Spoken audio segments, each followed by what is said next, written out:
Hello, good morning students. कैसे हैं आप सब? बढ़िया हो? चलो, अपन बात कर रहे थे मैकेनिक्स की। किसकी? मैकेनिक्स की। ठीक है, उसके अंदर अपन टॉपिक पढ़ रहे थे ट्रांसफॉर्मेशन इक्वेशन इन इनसाइक्लिन फ्रेम्स, झुके हुए तंत्रों में रूपांतरण समीकरण। क्या पढ़ रहे थे? झुके हुए तंत्रों में रूपांतरण समीकरण, ट्रांसफॉर्मेशन इक्वेशन इन इनसाइक्लिन फ्रेम्स। ठीक है, ट्रांसफॉर्मेशन इक्वेशन इन इनसाइक्लिन फ्रेम्स। इसके अंदर अपन ने कल दो कोऑर्डिनेट निकाले थे। एक निकाला था एक्स डेश का एंड एक निकाला था वाई डेश का।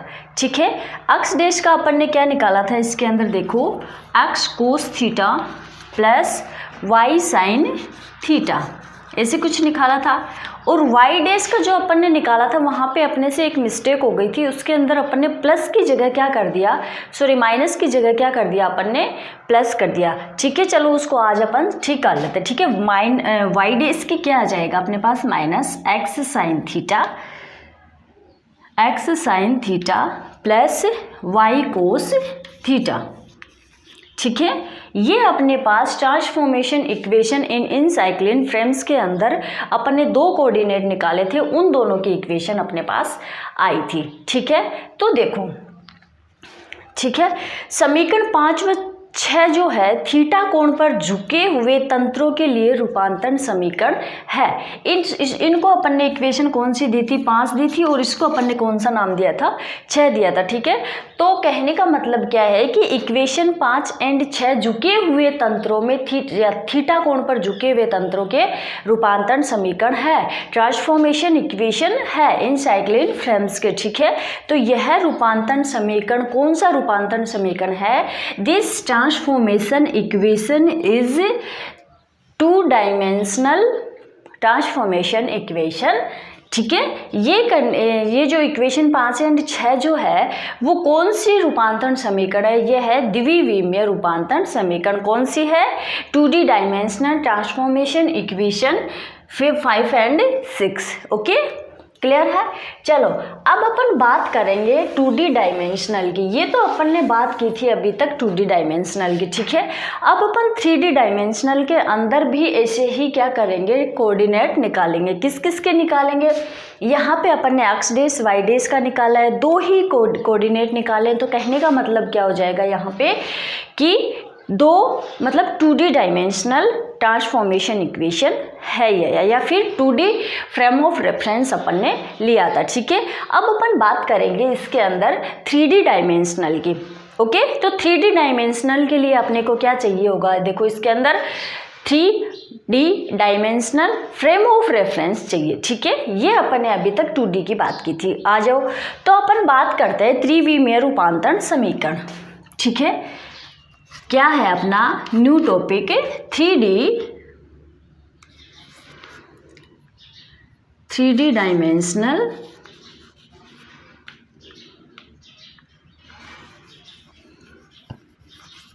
Transformation equation. शॉर्ट में लिख रही हूँ, समझ जाना, ट्रांसफॉर्मेशन इक्वेशन। ठीक है, अब ये 3D डायमेंशनल ट्रांसफॉर्मेशन इक्वेशन अपन निकालेंगे कहाँ से?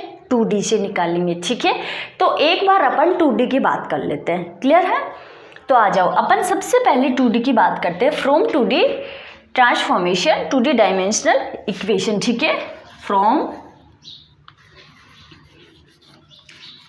2D transformation equation. ओके, निकाल क्या रहे हैं? देखो, अपन 3D डायमेंशनल ट्रांसफॉर्मेशन इक्वेशन निकाल रहे हैं, पर वो इक्वेशन अपन निकालेंगे कहाँ से? 2D वाले से ही तो निकालेंगे, हैं? निकालेंगे। तो इसलिए मैंने क्या बोल दिया कि फ्रॉम 2D ट्रांसफॉर्मेशन इक्वेशन। ठीक है, और 2D ट्रांसफॉर्मेशन इक्वेशन आप लोग निकाल चुके हो कि आपके पास कौन कौन सी है। क्लियर है? अब देखो, 2D का अपन ने डायग्राम कुछ ऐसे बनाया था। ओके जी, ये अपना क्या था? फ्रेम ऑफ रेफरेंस एस था। एस था, ये क्या था अपना? एक्स था। देन ये क्या था अपना? वाई था। ठीक है, अब इसको अपन ने थीटा कोण पे भी झुकाया था कि नहीं? चलो इसको अपन ने थीटा कोण पर झुकाया तो ये ऐसे कुछ झुका था, थोड़ा सा ऊपर ले लो भाई, ऐसे कुछ झुका था। तो ये अपना हो जाएगा एक्स डैश एंड ये अपना हो जाएगा वाई डैश। ठीक है, इन दोनों के बीच के एंगल को अपन ने क्या बोला था? थीटा। और इन दोनों के बीच के एंगल को भी अपन ने क्या बोला था? थीटा। क्लियर है यहाँ तक? तो देखो अब मुझे क्या करना है, वी नो दैट ये। ठीक है, एक बार आप लोग ये काम करो कि इन इक्वेशन को कहाँ पे लिखना, आगे लिखना। ठीक है, अब इस इक्वेशन की सहायता से, इन इक्वेशंस की सहायता से अपन वैल्यू ज्ञात करेंगे। वी नो दैट, वो ही इक्वेशन 5 एंड 6। ठीक है, इक्वेशन 5 क्या थी अपने पास? X dash equal x cos theta plus y sine theta, यही थी। देन इक्वेशन 6 क्या थी अपने पास? वाई डैश इक्वल क्या था? X sine theta plus y cos theta, ऐसे ही कुछ थी। तो चलो आ जाओ, अब अपन बात करते हैं। चलो इसको इक्वेशन दे दो 1, देन इसको इक्वेशन दे दो 2। क्लियर है यहाँ तक? चलो अब अपन बात करते हैं फ्रॉम इक्वेशन 1, फ्रॉम इक्वेशन 1। ठीक है, अब देखो अपन क्या करेंगे, मान लो इसको मैंने लिख दिया एक्स डैश, यूं का यूं लिख दिया। अब एक्स कोस, ठीक है, अब मुझे ये जो थीटा है ना, ये जो थीटा, इस थीटा की वैल्यू मुझे इस डायग्राम से निकालनी है। सॉरी, इसका ओरिजिन पॉइंट भी तो अपन ने लिखा ही नहीं, यहाँ पे क्या है?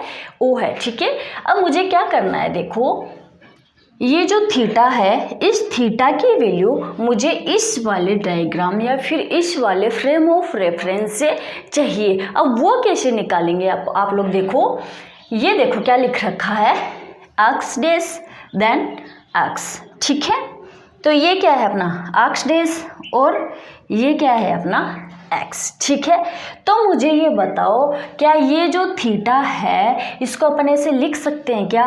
एक्स डैश ओ एक्स लिख सकते हैं, एक्स डैश ओ एक्स। देखो इस थीटा को अपन लिख देंगे एक्स डैश ओ एक्स। लिख सकते हैं? लिख सकते हैं, क्यों नहीं लिख सकते भाई, मुझे बताओ। एक्स डैश की वैल्यू निकाल रहे हैं, किसके सापेक्ष निकाल रहे हैं?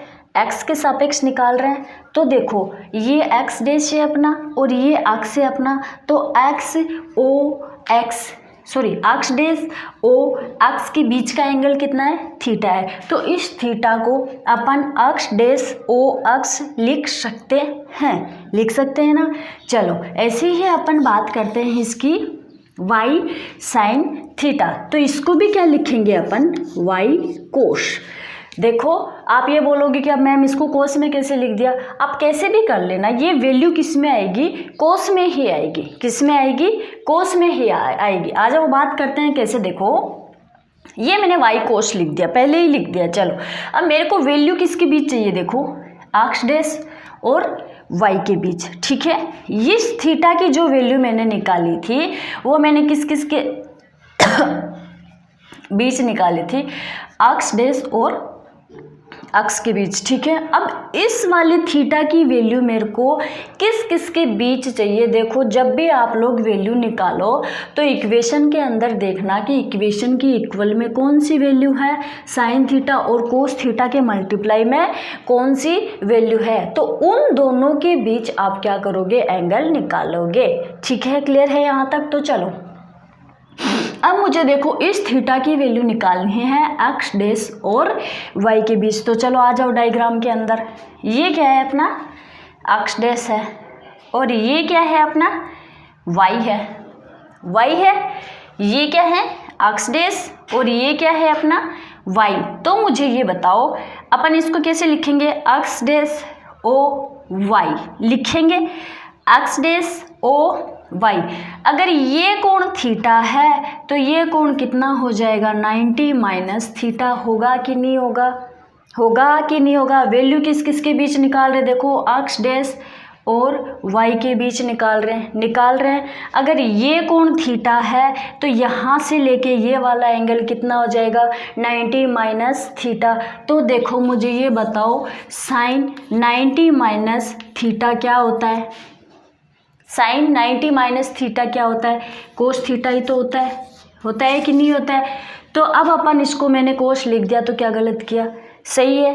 क्लियर है यहाँ तक? नहीं समझ में आए तो फिर से पूछ लेना, कोई दिक्कत नहीं है, ठीक है, पर इसको समझ के चलना आप लोग अच्छे से। अब मैंने यहाँ पे कर दिया y कोस। आपको पता चल गया कि कोस क्यों आया। देखो मेरे को वैल्यू किस किस के बीच चाहिए, एक्स डैश और y के बीच, ठीक है। एक्स डैश अपना ये है, ये यहाँ से यूं करता हुआ वाई डैश का, वाई कहाँ गया? ये वाला गया। अब मुझे ये बताओ, ये तो है नहीं कि आप डायरेक्टली यहीं से निकाल दोगे। ये पूरा क्या है 90 डिग्री का एंगल बन रहा है। इसमें से अब जब अपन ने इसको थीटा कोण पे झुकाया तो आधा थीटा यहाँ पे रह गया और ये कितना बच गया अपने पास 90 माइनस थीटा बच गया। अब साइन 90 माइनस थीटा क्या होता है? आप लोगों को पता कोस थीटा होता है। तो इस थीटा को क्या मैं लिख सकती हूँ? एक्स डैश ओ वाई लिख सकते हैं क्या? X dash o y. Clear है? तो देखो कोस आप लोगों को पता है कि कहाँ से आया है, ठीक है। अब इस थीटा को अपन लिख देंगे एक्स डैश ओ वाई, ठीक है। क्लियर है यहाँ तक? इसको इक्वेशन नंबर दे दो आप 3।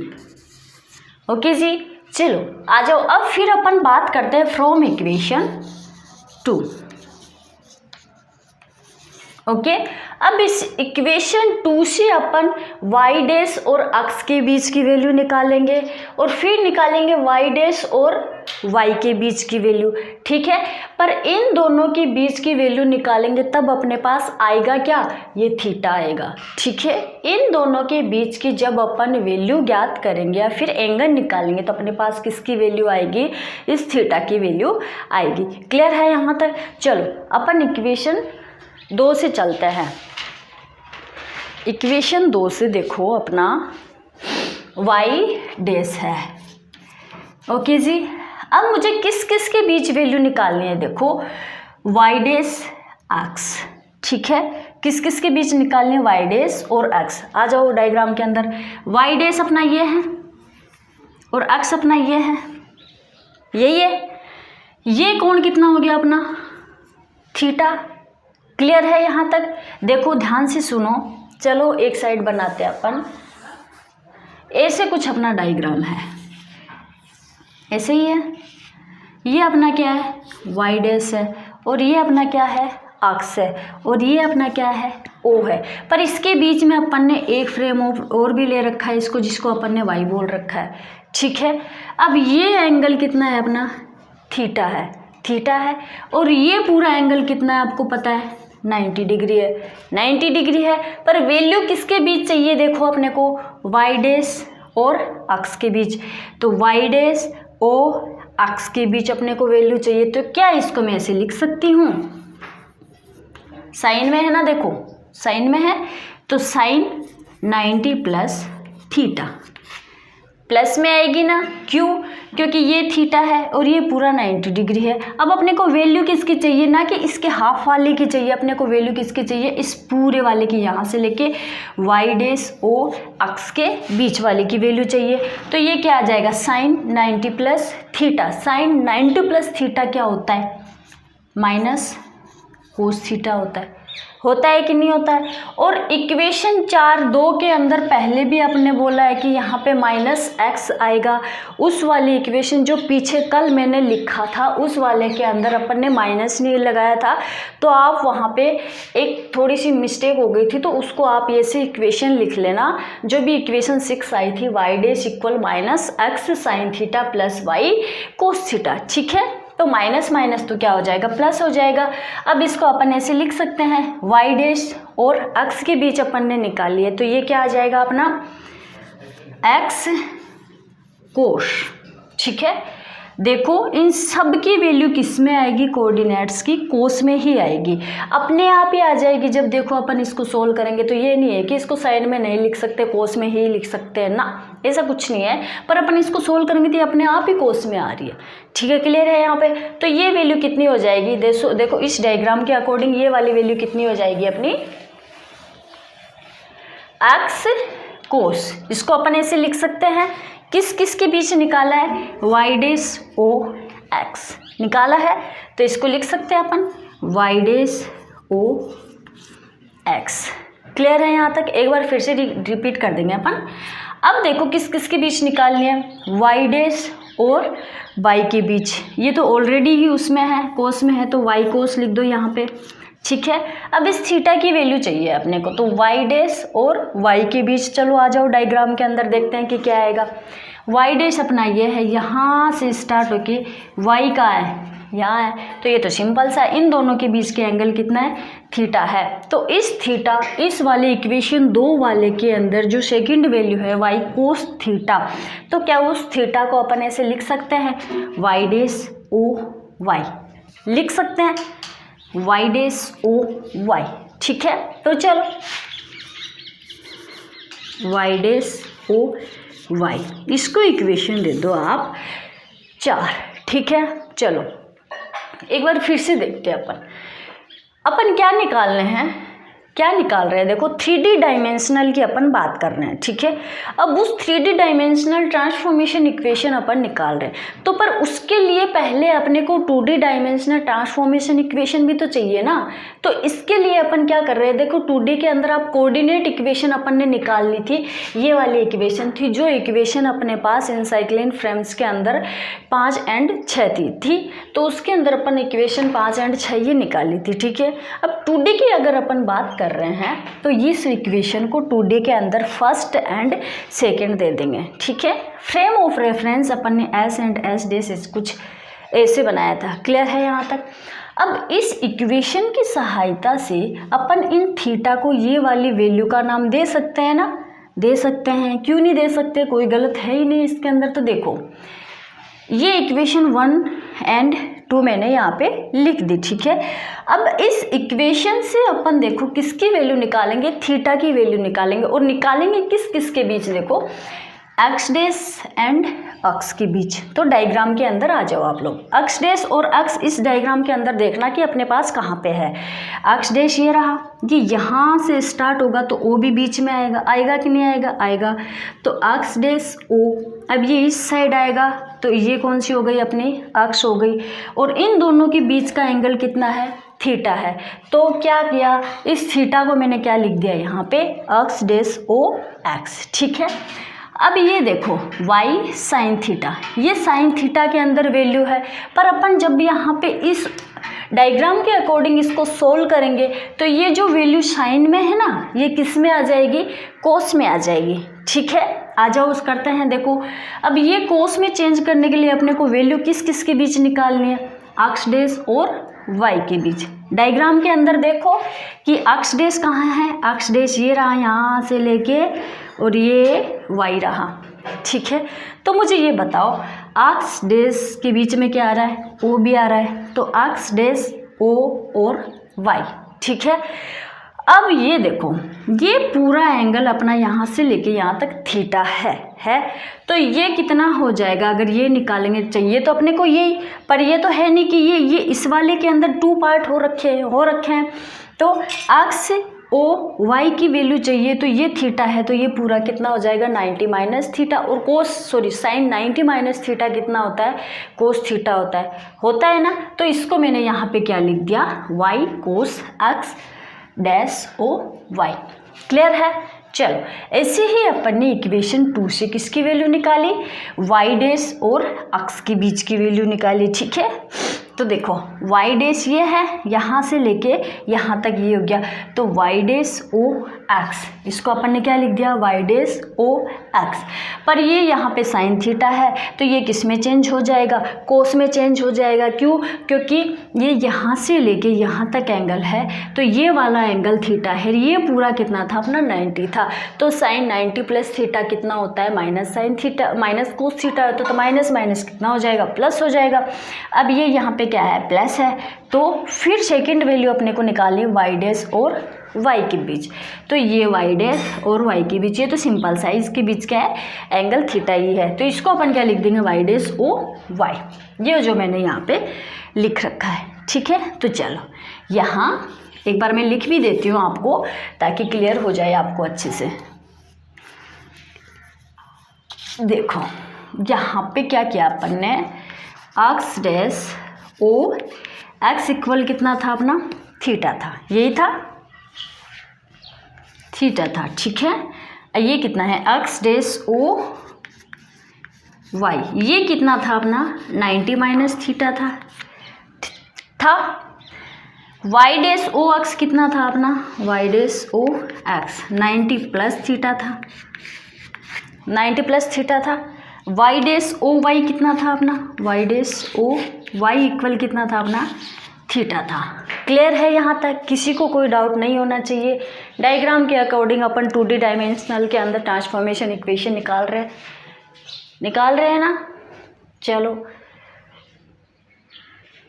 इसके बाद अपन बात करते हैं। देखो ये अपन ने क्या किया, 2D डायमेंशनल के अंदर ट्रांसफॉर्मेशन इक्वेशन निकाल लिए। ओके, यहाँ तक सबको क्लियर है? क्लियर है। This equation is called 2D dimensional transformation equation. कौन कौन सी 3 and 4। क्लियर है यहाँ पे। चलो अब अपन बात करेंगे, ये अपन ने 2D की निकाली है तो अब ऐसे ही अपन किसकी निकालेंगे 3D की निकालेंगे। ये मैंने देखो यहाँ पे आपको बस निकालना बताया है ताकि आपको आगे जाके अगर आप निकालो तो भी दिक्कत ना आए। ठीक है, पर आगे में आप लोगों को ये एक बात भी याद रखनी है कि अगर 2D और 3D के अंदर आप कोऑर्डिनेट ये ट्रांसफॉर्मेशन इक्वेशन निकालोगे, ये सारी किस में आएगी कोस में आएगी। किस में आएगी कोस में आएगी। तो देखो यहाँ पे सिर्फ मैंने आपको निकालना बताया है, आगे अपन इसको ऐसे ही लिखेंगे, एक मतलब ट्रिक के अकॉर्डिंग लिखेंगे। ठीक है, तो वहाँ पे ये मत सोचना कि मैम ने समझाया नहीं ये नहीं किया। ठीक है, अगर आप लोग चाहते हो कि वहाँ पे भी मैं ऐसे ही समझा के करूँ तो देखो अपना बहुत ज़्यादा टाइम ख़राब होगा, तो मैं नहीं चाहती कि टाइम ख़राब हो, इसलिए ये अब आपको निकालना आ गया है। अब अपन 3D की बात करेंगे तो देखो मैं उसको एक डायग्राम के अनुसार आप लोगों को ऐसे ही लिखना बताऊंगी। ठीक है, एक ट्रिक के अकॉर्डिंग करते हैं और एक अपन ने सॉल्यूशन करके कर लिया। क्लियर है यहाँ तक। चलो अब अपन बात करेंगे ऐसे ही 3D डायमेंशनल के अंदर ट्रांसफॉर्मेशन इक्वेशन निकालते हैं। आ जाओ। अगर 3D की बात करेंगे तो अपने को डायग्राम भी कौन सा बनाना पड़ेगा 3D बनाना पड़ेगा। कौन सा बनाना पड़ेगा 3D बनाना पड़ेगा। तो चलो ये कौन सा था अपना डायग्राम 2D था। तो देखो 3D डायग्राम अपन बनाते हैं। 3D बनाएंगे तो 3 चाहिएंगे अपने को एक्सिस, ये एक्स हो गई, ये वाई हो गई एंड ये जेड हो गया। ठीक है, ये फ्रेम ऑफ रेफरेंस कौन सा है ऐसे। अब बात टॉपिक किसके अंदर बात कर रहे हैं अपन, इनसाइक्लिन्स फ्रेम्स के अंदर ही तो कर रहे हैं, झुके हुए तंत्रों के अंदर ही तो कर रहे हैं। तो इस वाले फ्रेम को भी आप झुका दो, थीटा कोण पर झुका दो, ऐसे झुका दोगे, एक ऐसे आ जाएगा और एक ऐसे आ जाएगा। ठीक है, थीटा कोण पर झुका दिया। अरे जब टॉपिक ही अपना थीटा कोण पर झुकाया हुआ है तो जब इसके अंदर चाहे आप 3D की करो, 4D की करो, 2D की करो, थीटा कोण पर इसको झुकाना ही पड़ेगा आप लोगों को। तो ये हो गया अपना एक्स डैश, ये हो गया अपना वाई डैश, देन ये हो गया अपना जेड डैश। ठीक है, इसके बीच एंगल आप लोगों को पता है। और यहाँ पे अपन ने कोई पॉइंट पी लिया था। 2D के अंदर अपन ने पॉइंट P के कोऑर्डिनेट क्या क्या लिए थे, एक्स एंड वाई लिया था। क्यों, क्योंकि वहाँ पे 2D था। अब यहाँ पे 3D है तो इस पॉइंट P के कोऑर्डिनेट कितने हो जाएंगे 3 हो जाएंगे। ठीक है, 3 कौन कौन से, एक्स वाई एंड जेड। ये कौन से में होंगे, फ्रेम ऑफ रेफरेंस एस में होंगे। कौन से में होंगे, फ्रेम ऑफ रेफरेंस एस में होंगे, ठीक है। पर जब अपन ने इसको थीटा कोण पे घुमा दिया तो अपने पास फ्रेम ऑफ रेफरेंस कौन सा आ गया, एस डेस आ गया। पर पॉइंट तो दोनों का एक ही है ना पी, तो इसलिए कोऑर्डिनेट भी अपन इस पॉइंट पी पर क्या लिखेंगे, एक साथ ही लिखेंगे। तो ये अपन ने एस के लिख दिए। अब अपने पास frame of reference S dash के कोऑर्डिनेट क्या आ जाएंगे, x dash, y dash and z dash, लिख दे। चलो x dash, y dash and z dash, clear है यहाँ तक। तो आ जाओ जी, जैसे अपन ने वहाँ पे एक्स डेश वाई डेश की वैल्यू निकाली थी, कोऑर्डिनेट निकाले थे, 2D था तो 2 की ही बात की थी, एक्स एंड वाई की बात की थी। अब यहाँ पे अपन 3 की तो वैल्यू निकालेंगे, कौन कौन से, x dash, y dash and z dash, ठीक है। और कोऑर्डिनेट भी कितने में बात करेंगे, 3 कोऑर्डिनेट में बात करेंगे। क्यों, क्योंकि यहाँ पे एक जेड और जेड डेश भी आ चुका है, ठीक है। तो आ जाओ, अब अपन एक्स डेज की बात कर रहे हैं। देखो निकालना मैंने आप लोगों को बता दिया है, तो ये मत सोचना कि बताया नहीं। चलो अब अपन इसको सीधा लिखते हैं, ओके। तो देखो एक्स डेज की अपने को बात करनी है, ठीक है। सबसे पहले लिख देना आप एक्स कोस प्लस वाई कोस, तीनों डायरेक्शन, क्या, एक्स कोस, वाई कोस प्लस जेड कोस, ठीक है। क्या कर दोगे, देखो निकालनी कौन कौन सी है अपने को, एक्स डेज की भी निकालनी है, वाई डेज की भी निकालनी है और जेड डेज की भी निकालनी है, ठीक है। ये तीनों के अंदर सेम आएगा। देखो एक्स डेज की निकालो, चाहे वाई डेज की निकालो, चाहे जेड डेज की निकालो, ठीक है। तो अगर आप लोग एक्स डेज की निकालोगे तो एक्स कोस, वाई कोस, जेड कोस। क्यों, डायरेक्शन अपन ने कितनी ले रखी है, कोऑर्डिनेट अपन ने कितना ले रखा है, फ्रेम ऑफ रेफरेंस अपन ने कितने कोऑर्डिनेट से ले रखा है, 3D ले रखा है। तो 3D ले रखा है तो यहाँ पे 3 चीज़ें तो अपने पास सेम आएगी सबके अंदर। तो सबके अंदर आप लोग सेम लिख दो, एक्स कोस प्लस वाई कोस प्लस जेड कोस, ठीक है। ये क्या आ जाएगा, एक्स कोस प्लस वाई कोस प्लस जेड कोस, क्लियर है यहाँ तक, सबका क्लियर है। अब मुझे ये एक बात बताओ, अब यहाँ पे सब क्या आप लोग क्या कर दोगे, कोष्टक लगा दो, ठीक है। अब इस कोष्टक के अंदर अपन वैल्यू करेंगे या वैल्यू लिखेंगे। आ जाओ, देखो सीधा सा है, इतना ज़्यादा दिमाग लगाने की भी ज़रूरत नहीं है इसके अंदर। X dash, y dash, z dash, 3D की बात कर रहे तो 3 कोऑर्डिनेट ले लिया। अब तीनों के अंदर 3 चीज़ें तो सेम आएगी, क्या क्या आएगी, x cos, y cos and z cos, ठीक है। तीनों में सेम लिख दिया। अब अपन कोऑर्डिनेट किसके निकाल रहे हैं, देखो एक्स डेश के निकाल रहे हैं, ठीक है। तो ये क्या आ जाएगा अपने पास, एक काम करो इसको आप लिख दो, ये कौन सा आ जाएगा अपना ओ एक्स, ठीक है। ये अपना आ जाएगा ओ वाई और ये अपना आ जाएगा ओ जेड, क्लियर है यहाँ तक। देखो ट्रिक के अनुसार कर रहे हैं अपन बात, ठीक है। क्या आ जाएगा, सब ये भी तीनों के अंदर क्या आ जाएगा, सेम आ जाएगा, ठीक है। क्या आ जाएगा, सेम। इसके अंदर भी आप लिख दो ओ एक्स, ओ वाई और ओ जेड, ठीक है। इसके अंदर भी आप लोग सेम लिख दो ओ एक्स, ओ वाई और ओ जेड। देखो इतनी चीज़ें इन तीनों के अंदर आप लोग सेम लिख दोगे, क्लियर है यहाँ तक। तो देखो अब अपना क्या आ जाएगा यहाँ पे, अगर आप लोग एक्स डेश की बात कर रहे हो तो यहाँ पे इन तीनों के अंदर क्या कर दोगे, एक्स डेश, इसके अंदर भी क्या कर दोगे, एक्स डेश, इसके अंदर भी क्या कर दोगे, एक्स डेश, क्लियर है यहाँ तक। अब अगर वाई डेज की बात कर रहे हो और ये चीज़ें सबके अंदर सेम है, देखो कुछ भी डिफ़िकल्ट काम नहीं है इसके अंदर कि आप लोग कर नहीं सकते हो। इस वाले के 3D कोऑर्डिनेट आप एक ऐसे चिक के अनुसार भी आप लोग निकाल सकते हो, ना कि डायग्राम का यूज करते हुए। डायग्राम का यूज मैंने आपको 2D के अंदर कर दिया। अगर आप लोग चाहते हो कि मैं इस वाले को भी ऐसे ही करें अपन, तो आप लोग उसको निकाल लेना घर पे शांति से बैठ के, ठीक है। अब यहाँ पे इतना टाइम ख़राब नहीं करना है क्योंकि बहुत बड़ी है आपके कोश बहुत बड़ा है। ओके, अब यहाँ पे अपन किसकी बात कर रहे हैं, वाई की बात कर रहे हैं, ठीक है, किसकी, वाई डेज की बात कर रहे हैं। तो इन तीनों के अंदर क्या लिख दोगे आप, वाई डेज, क्या लिख दोगे, वाई डेज और वाई डेज। ये अपना किसका आ गया, वाई डेज के कोऑर्डिनेट आ गए। अब ये अगर जेड की बात कर रहे हो तो तीनों के अंदर क्या कर दोगे, Z days and Z days, ठीक है, हो गया।